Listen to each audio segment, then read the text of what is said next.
And it's live. Hi, everyone. Thanks so much for coming live to today's LinkedIn Live. And if you're listening to this as a podcast recording, thank you for listening to Nonprofit Nation. We're going to repurpose this as a podcast recording as well. So today, what is happening? It's January 31st as of this recording.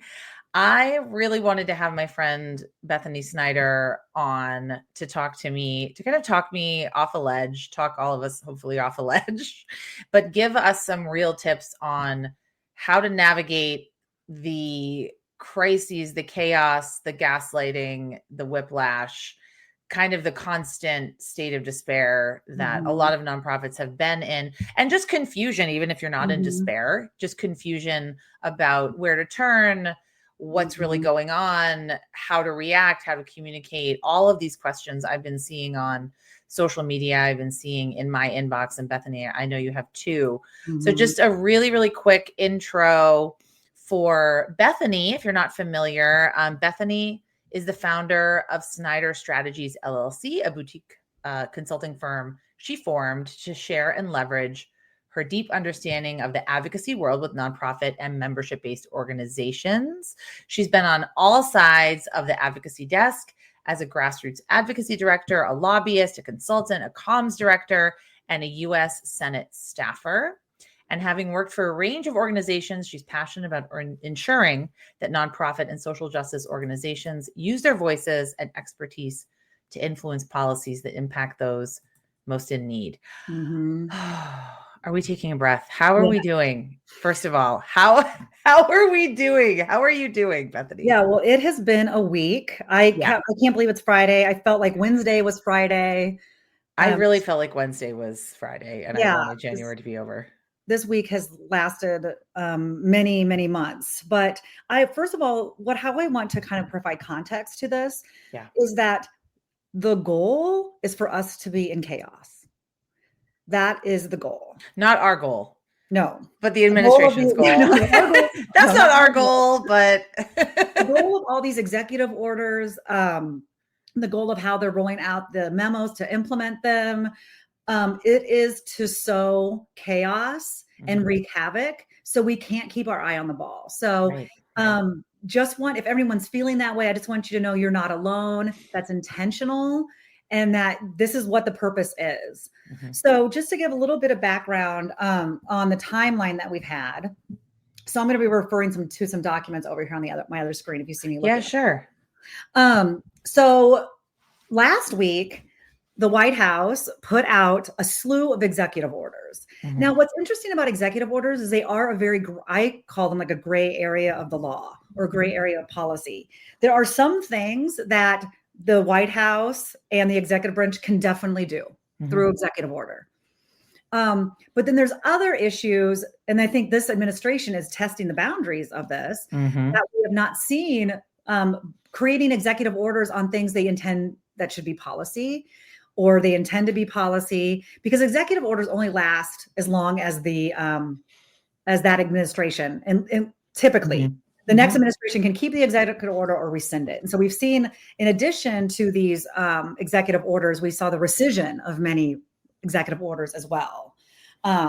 So I just want to throw that out there. And so with the executive orders, it's kind of, again, it's a gray area of the law. Some things the executive branch can do through executive order and some things they can't. Like, for example, they talked about on NPR this morning, giving federal workers the option to quit next month and to be paid through September. It's insane. That is unprecedented. We don't know. Can the executive branch do that with any congressional oversight or approval? We don't know. Right. But the point is, what I think we should take from these executive orders is that this is the intention. This is the intention of the administration. And if these executive orders stay or don't stay, these are policies that we're going to see introduced. Okay. So that's very important, I think, because I think a lot of people might not be as familiar with executive orders versus like a policy or a law passed by Congress. Right. And so what you've seen, and I think what I've seen also in other administrations, is that these, if they are not a law passed by Congress, this is an intention set. This is sort of like a shot across the bow. Like this, we want this to happen, whether or not it can happen as an executive order. We want to make this happen. Is that what you're seeing? I'd say absolutely. I'm not sure if other administrations have used it that way, but definitely this is how we're seeing this administration use it. So like I like to tell people, this week, we won, and I'll talk about this in a minute, the first battle of a very long game. This is just the beginning, not the end of what's going to be happening. So that probably makes you more anxious. You're like, what? I thought we got this injunction. I'll talk about that in a minute. But this is going to be how we're going to be doing. We need to be preparing to do things and seeing things come out from this administration. And that's what we want to be here to talk about, is how can you prepare?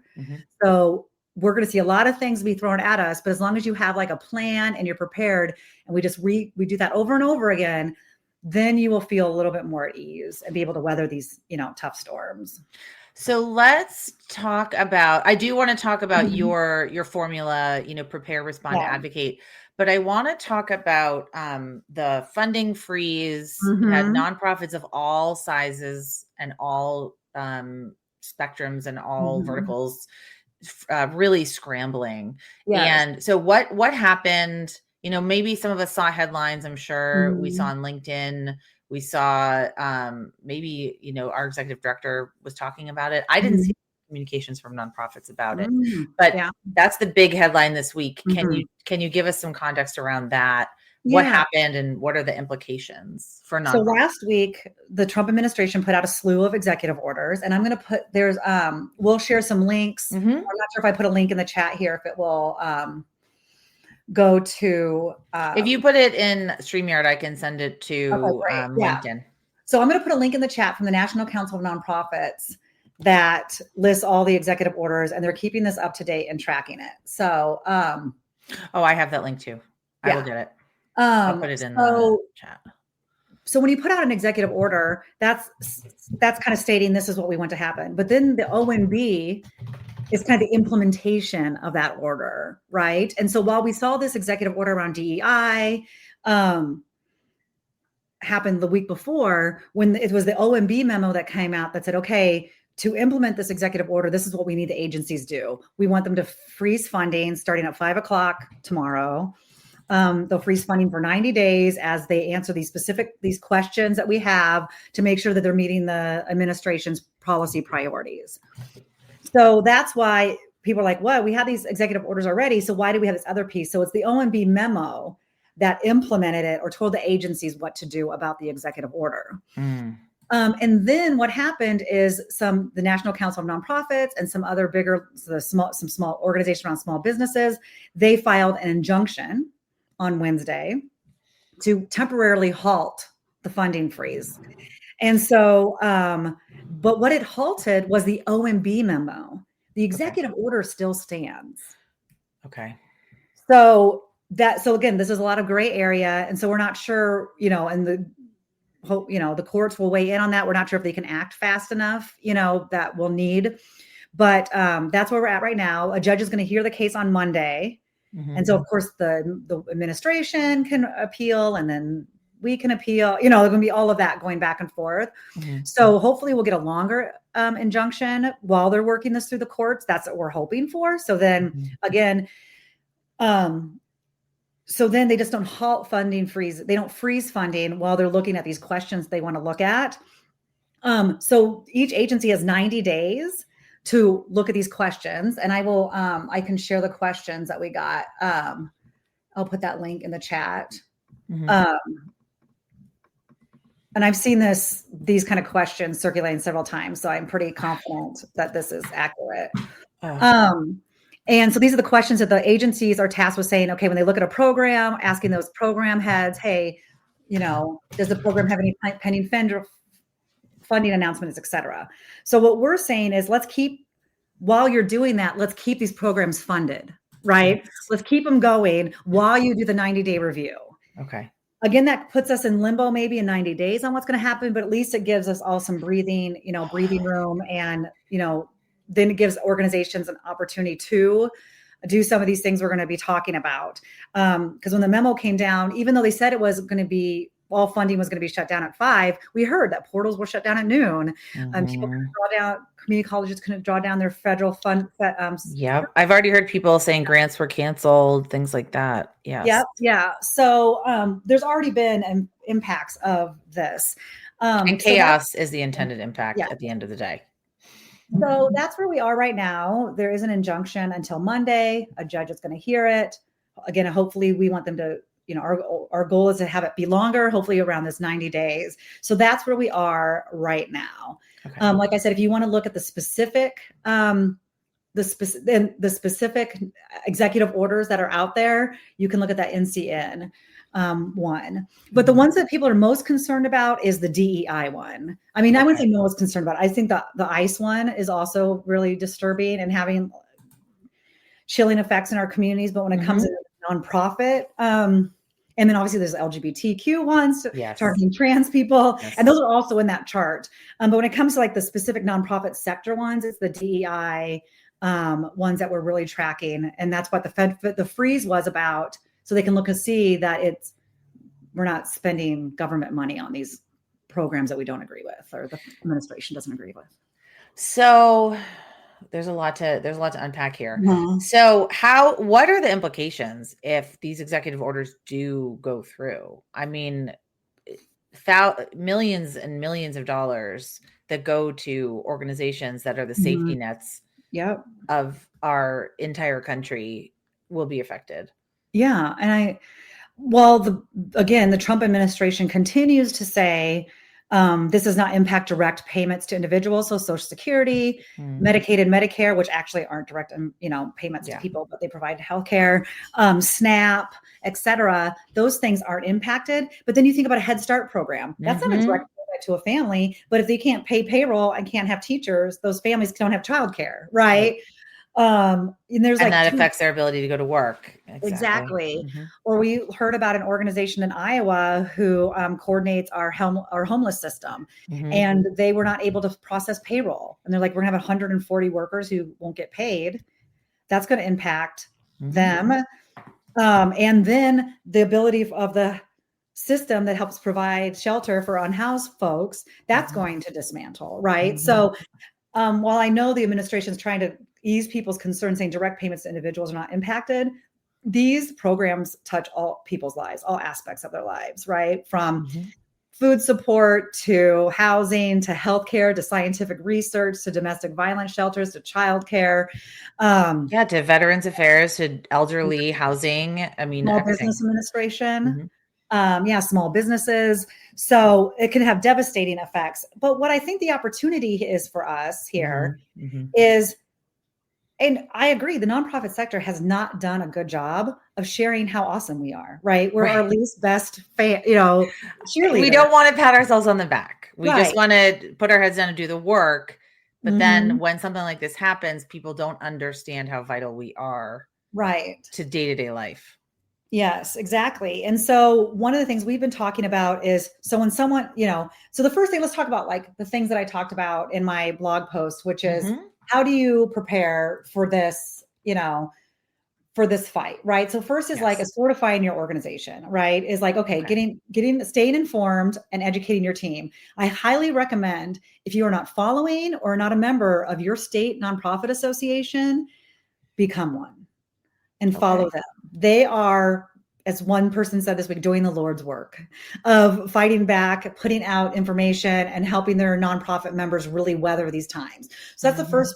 So follow the National Council of Nonprofits, find who your state association, your state nonprofit association is, and sign up for their emails.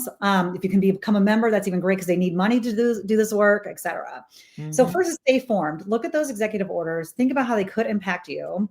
Obviously, we've been hearing diversify your resources, your funding. I mean, you can't do that in like 8 hours or even maybe sometimes in 90 days. But I think being really transparent with your donors about what's happening is critical. We just saw in the Twin Cities when Target took away, decided to DEI programs, the Twin Cities Pride said, fine, we're not going to take your money anymore. So it's a little bit different. And they went to the community and they were able to replace that $50,000 in 24 hours. Yes. So I think being really transparent with your donors about this is what's going on. You can say we're uncertain. We are in uncharted waters. And I think that's okay to say. You do not have to have all the answers, but you can say the one thing we do know is that we need your support. Yep. And we need your help. Exactly. Right. So I agree. And I have 2 examples that I Mm-hmm. want to share. I think I can share links from organizations that I received emails from just in the last 2 days Mm-hmm. that were very open, saying, Mm-hmm. look, we receive, 75% of funding for this particular program is Mm-hmm. from a grant that could be affected or from funding that Mm-hmm. could be affected.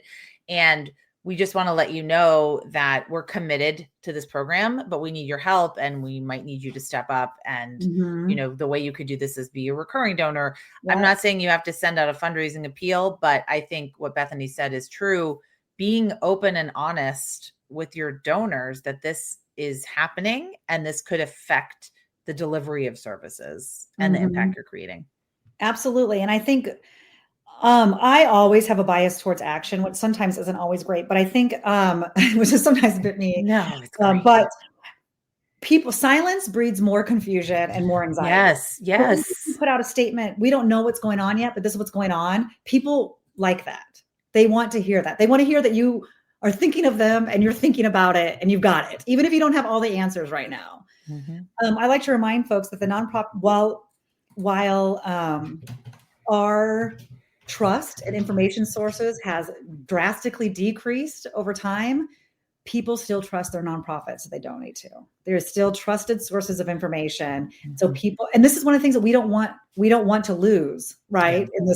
In this chaos. We want still people. So yes, be transparent, engage your donors. Mm-hmm. Another one to prepare is we're going to be talking a lot about advocacy strategies. This is going to involve advocacy. Get your folks trained, get yourself trained, get your staff trained on what advocacy looks like for your organization and how you can engage in it. This is, I know sometimes we're doing the good work of feeding people, but we all need to step up now. And your organizations are who lawmakers need to hear from the most. Exactly. Yeah. They can hear from consultants all day and Yes. lobbyists, but they really need to hear from people in the trenches on the ground doing the work. I totally agree. And so next, my second step is responding. So what are you doing? We talk about you can issue a public statement, mobilize a rapid response. I actually just put on my website yesterday, and I will share this in the link, sample rapid response template for your organization. It's really generic. And so here, I'm going to grab it right now. I haven't even sent it out on my email list yet. So you're the first to get it. Yay. Yeah, it's nonprofits must be ready, rapid response planning for success. And this is something my organizations, we got caught, left-footed on this. We didn't have a rapid response plan. And this is something I always tell people outside the legislative session when session isn't, and they're like, what can we do? I was like, you can create a rapid response plan right now. Yep. So create that rapid response plan. When something happens, who's making the decision? Who's looking at the draft? Who do you need to consult with, right? Have that all laid out beforehand so you're not struggling in the moment like I was this week with some of my organizations that I work with.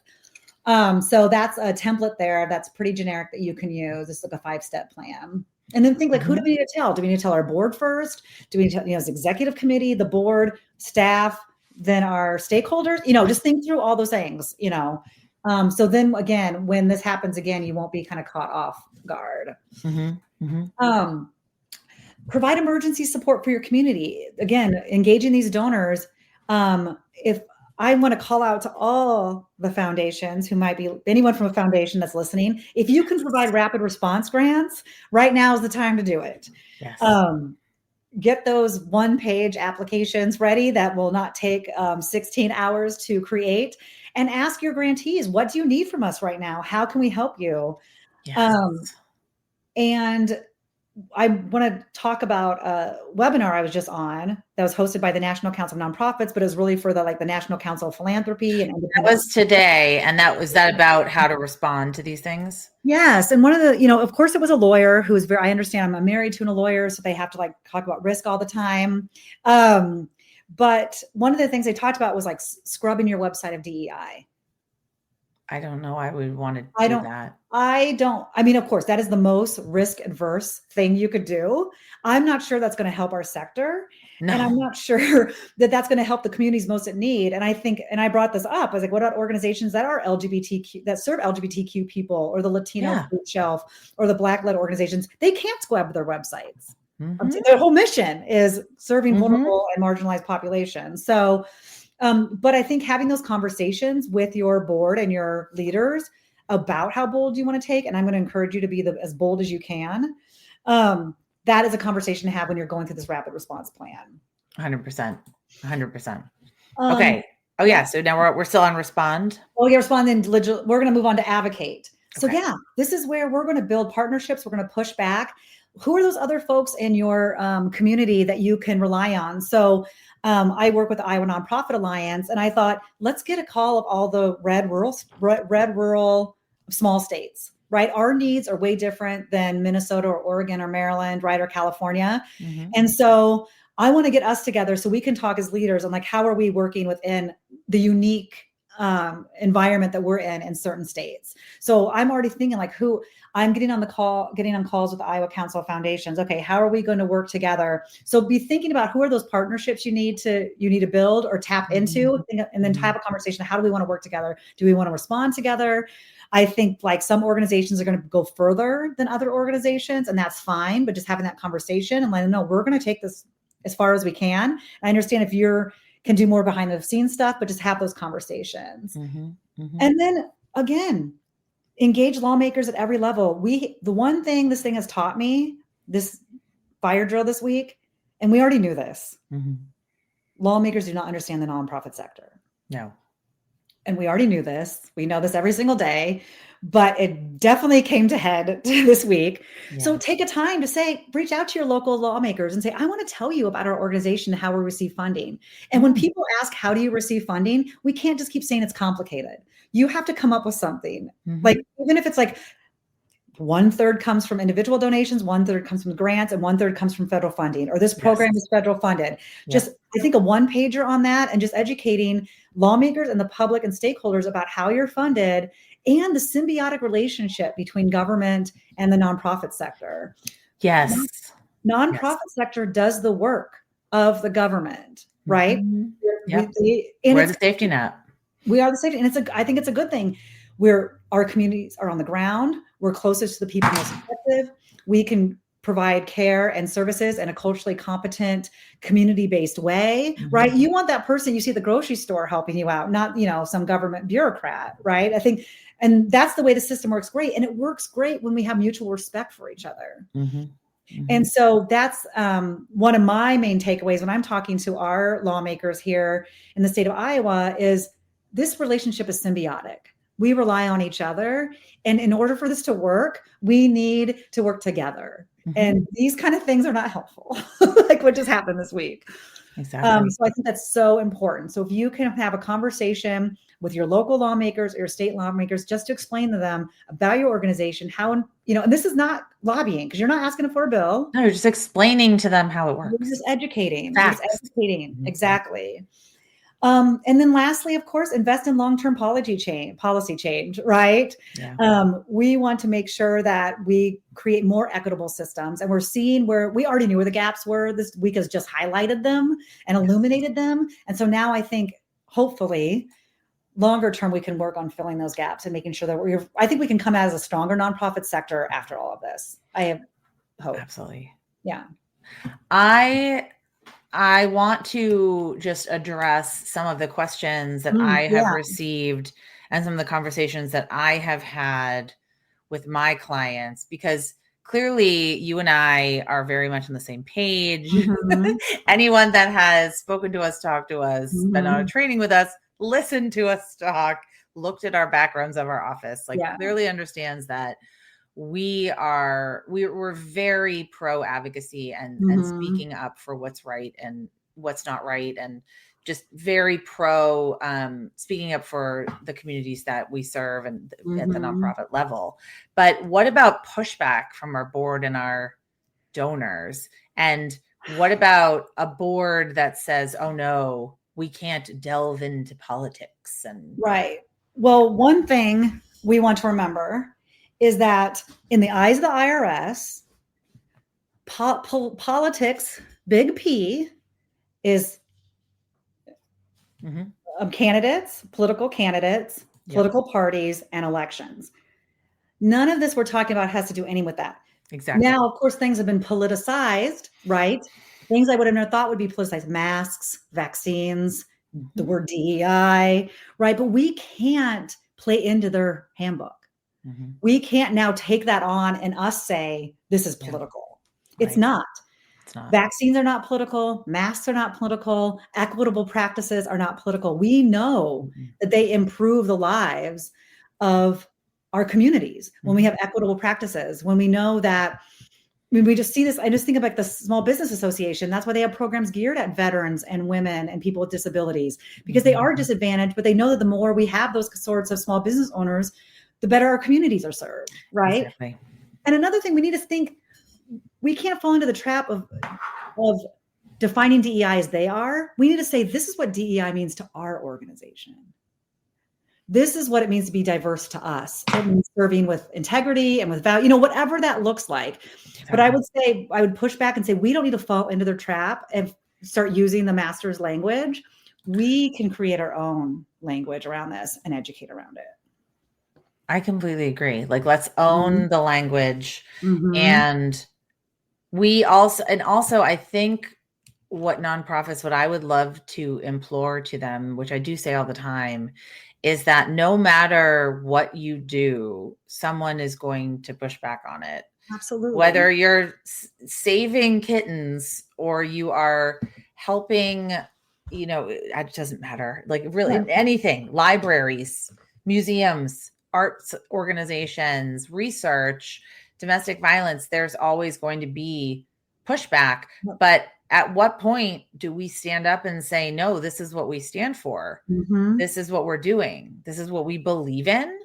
And we're willing to stand up for what we believe in. And we deserve funding. We need to get more funding. I think what's so interesting about the call you were on today, I would love to ask you, and you talked a little bit more about it, but how can funders, philanthropists, and foundations really be responding to this as well? And what's our sort of call to them to be more proactive in this space? Yeah. I mean, the people with the purse strings have the most power. And so again, I would encourage any foundation or funder or donor on this call to be thinking, how can I fortify and strengthen this organization? What can I do to help them so they can weather the storm? Now, not talking about DEI or equity is not going to help organizations not weather the storm. Right. Just brushing it under the rug and pretending it doesn't exist. Exactly. And the thing is, we know if you capitulate, they're not going to be like, oh, great, they did what we said. No, they're just going to keep moving the goalpost back and back. This is not like, oh, great, they took DEI off their website. Now we're not going to target this org. No, that's just the first step, right? So we can't then how many steps down do we now decide to stand? Like how you said, do we decide? This is, I think that's a very slippery slope for organizations to think about. But if you can start talking about, this is what diversity means to our organization.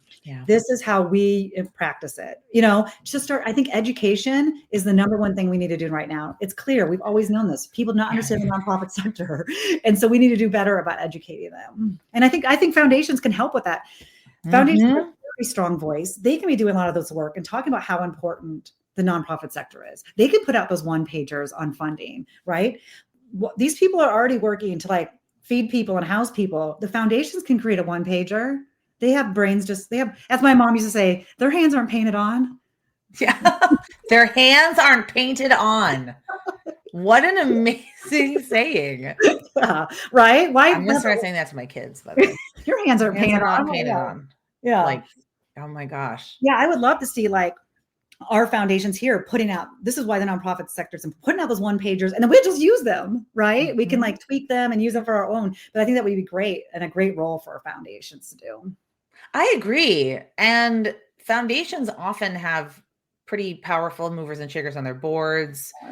in their donor file. They have connections with businesses, people that are definitely not on the ground, or might not be as close to the work. So I do see education as a huge, huge piece of this. And I've always thought that.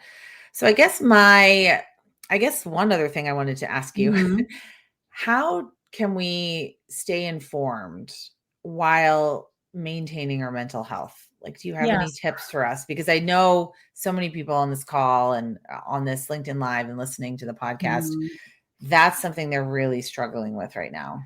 Well, and it's hard because you're like, I'm already dealing with this already tough situation of, again, feeding people, housing. These aren't always easy days already, right? And now, like, you're adding this to my plate. Again, I would say, look to your state association, find out what they're doing, sign on to their communication channels. Most of them are holding some sort of call this week and next week with their networks. Try to jump on that call. The National Council of Nonprofits is holding a big national call on Friday. The registration link isn't live yet, but as soon as it is, I'll make sure Julia knows. Yes. I think it's from 2 to 3 Central. That's next week, next Friday? Yes, next Friday, on the 7th. And so that's an opportunity if you miss your state's call, or if your state hasn't, like Iowa, we haven't gotten one together yet, but we're in the process of it. Join that call. They're not going to be taking questions, but you can just sit and hear. They're going to go through what's happening from a really big picture level.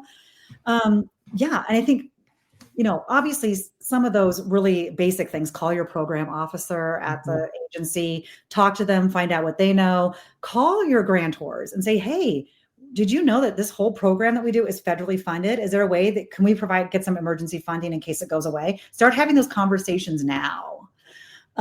So then in 90 days, and who knows, this administration doesn't really keep to its word. They could do something in 45 days, right? We don't really know. So that's what I'd be doing now, is getting information, putting together information as well. So I think you guys getting information, but then gathering information so you can really educate your community as well.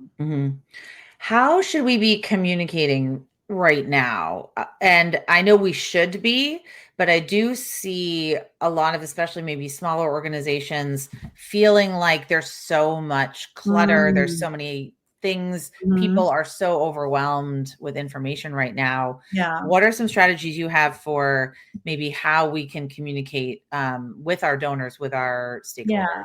Well, obviously people are using social a lot. I think the one challenge with social, and this, Julia, so that's your bread and butter, is that not everyone's going to see that message, that, the powers that be and the algorithms that be. But email communication is the number one way to get directly, at your folks. So if you have an email list, I think you can say, we know there's a lot of noise. We know there's a lot of, acknowledge it. Yeah, just acknowledge it and say, we're working through it too. But just so you know, we're here. This is what we do know. Maybe this is what we don't know. But we are keeping on top of it. I think being transparent like that will help put people at ease. I love it. Oh my gosh, this has been amazing. Lisa asked on LinkedIn the 3 big P's for the IRS considerations as political. I don't know. So that's political parties, political candidates, and elections. That's what we call the 3 big P's, right? Those are things that 501c3s can't do. You can't say, but all these other things we consider political, I call them small p political, right? Like LGBTQ people's lives, and exactly. vaccines and masks. I used to use the example of fire hydrants. I was like, someday maybe fire hydrants become political. I don't know. I'm sure they are. They probably are. It might be. I bet they're federally funded. But oh my gosh, right? Oh, everything is political. It doesn't matter. Right. And so, but you don't fall into the trap of defining what's political by our opponents, right? Yes. These are people's lives. People are not political and beings. Yes. And so just remember the big 3 P's are, you just can't say anything about political parties, candidates, which are not really any kind of active campaigns, especially if special elections happening in your community, and elections. Yeah.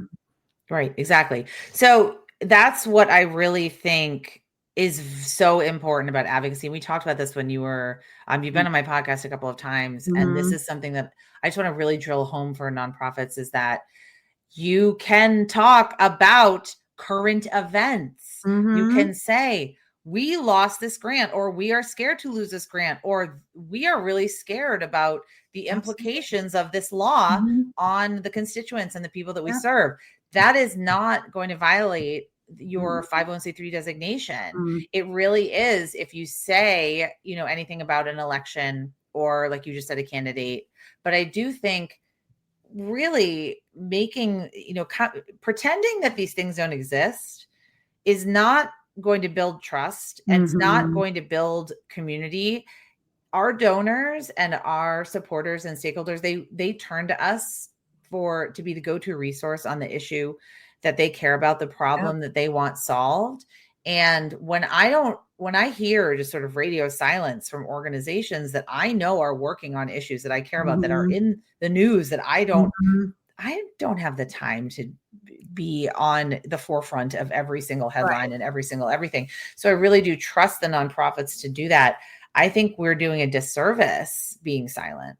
Oh, absolutely. Yeah. Like I said, it makes people more anxious. It doesn't make them feel comfortable with silence, right? It just makes them more anxious. They just want to know, we've got it. We're following it. We'll let you know when we know more.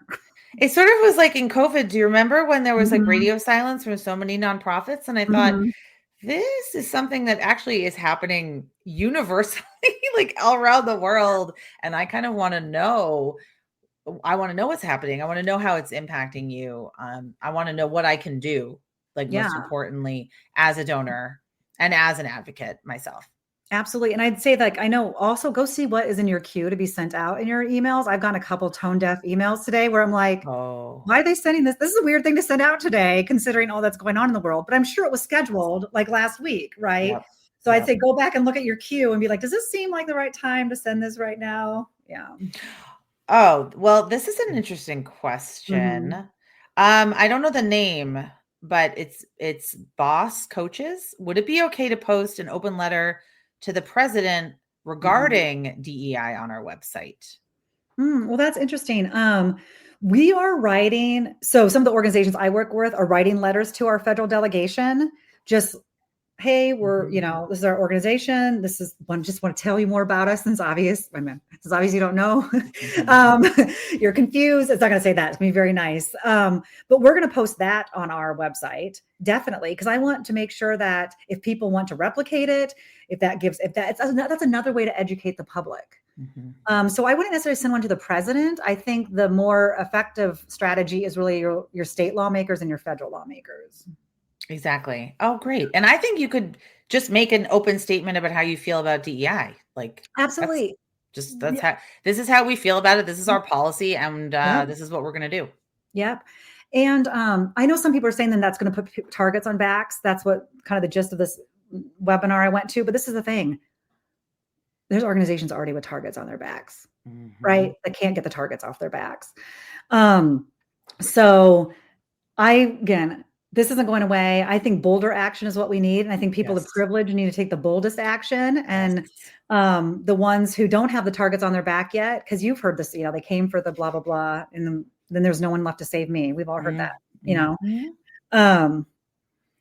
So I would definitely, instead of doing one to the president. Oh, another thing I was going to say, I've seen a couple organizations in my community do this, and I really loved it. It's like an open letter.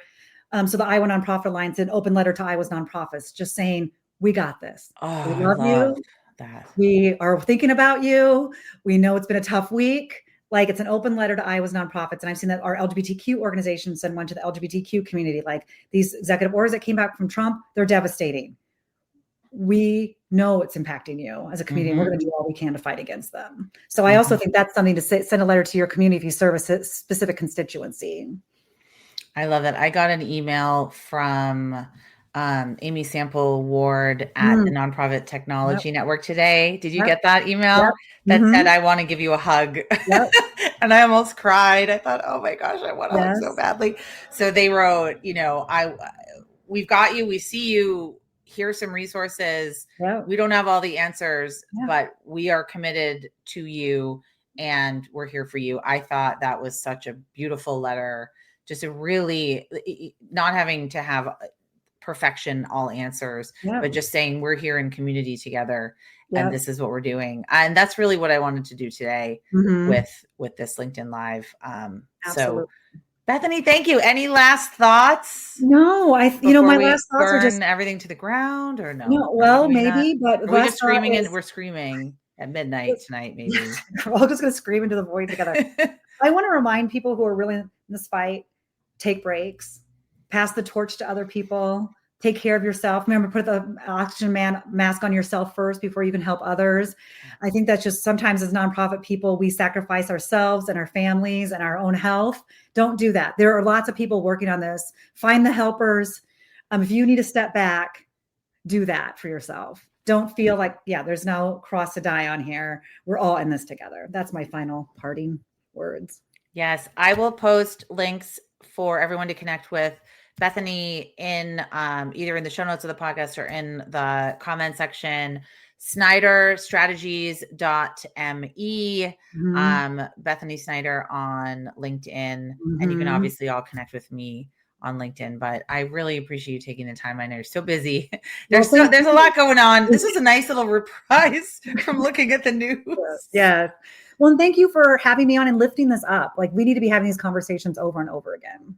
Over and over and over again. I completely agree. All right. Well, have a great weekend, and I'm sure I'll have you on again very soon. I hope so. Everyone stay safe. Take care. Take care, everyone.